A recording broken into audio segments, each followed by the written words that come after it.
Mesdames, Messieurs, nous nous retrouvons aujourd'hui avec toute l'équipe du service culturel de la ville de la Grande Motte pour lancer la 4e édition, et oui déjà 4e, de ces pyramides du livre. La Grande Motte n'est pas simplement une ville balnéaire, où on a un port, on a des plages, on a des bosquets, mais aussi une ville culturelle. Et le livre, depuis 4 ans, a trouvé sa place ici, sur ce quai Charles de Gaulle, avec les commerces pour accueillir près de 150 auteurs, d'écrivains, d'éditeurs qui sont présents ici à la Grande Motte. J'ai vu des choses extraordinaires, j'ai eu envie d'en parler, de raconter, et puis quel meilleur moyen de raconter au-delà de l'image que l'écrit. L'écrit reste encore aujourd'hui ce qu'il y a de plus subversif, ce qu'il y a de plus direct pour toucher l'intellect d'autres humains. Et je vois avec la foule qui nous entoure que non, il y a beaucoup de lecteurs, il y a tout un public, et je suis ravi d'être là. Voilà, c'est un succès, je crois qu'on peut le dire. Mon premier prix, c'était le prix du Quai des Orfèvres. Celui-ci m'a fait particulièrement plaisir puisque l'histoire se déroule ici, à la Grande Motte, et j'habite à la Grande Motte. C'est ce qui intensifie ce plaisir. Ce n'est pas aussi noir que dans mes romans, je vous assure que non, c'est vraiment bien la Grande Motte. Je suis vraiment très content d'être ici puisque c'est un livre qui a été fait pour les enfants sur le thème de la Camargue. Et la Grande Motte, c'est l'endroit idéal pour proposer ce type de livre justement sur la Camargue. Alors c'est ici l'exposition sur l'art dégénéré. Qui êtes-vous? L'académie est fermée, vous n'avez rien à faire ici. On a joué au Palais des Congrès en septembre dernier, la pièce a été très bien accueillie, il y avait 270 personnes, donc ce qui est quand même pas mal pour une compagnie pas connue. Donc je me suis dit que ce serait intéressant en effet de retrouver ce public de la Grande Motte et cette fois-ci de lui présenter le texte écrit et partager la passion de l'écriture.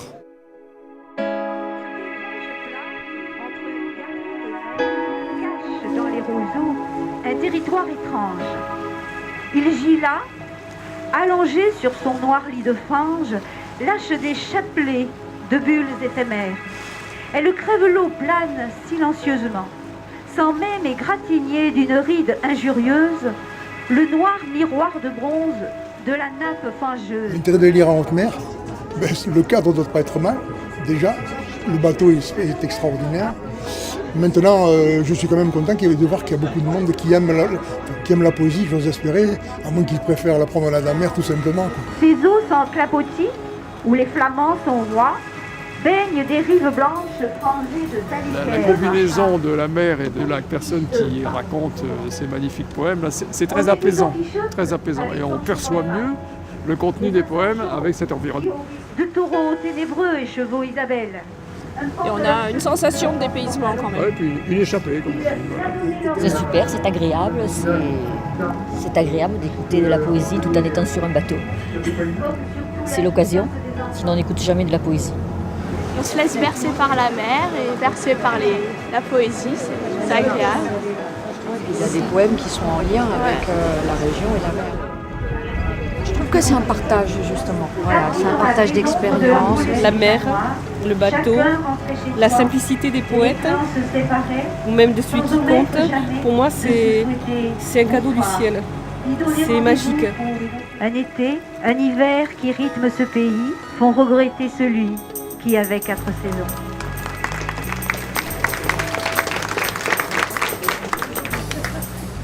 C'est quand même une activité solitaire.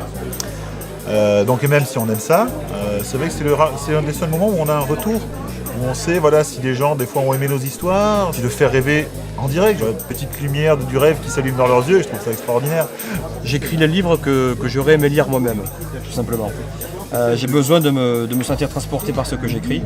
Si c'est pas le cas, j'écris pas. Et puis on passe également au lecteur parce que c'est nécessaire aussi. C'est pour mon petit-fils, parce que mon petit-fils lit énormément. Et là, je dis c'est l'occasion.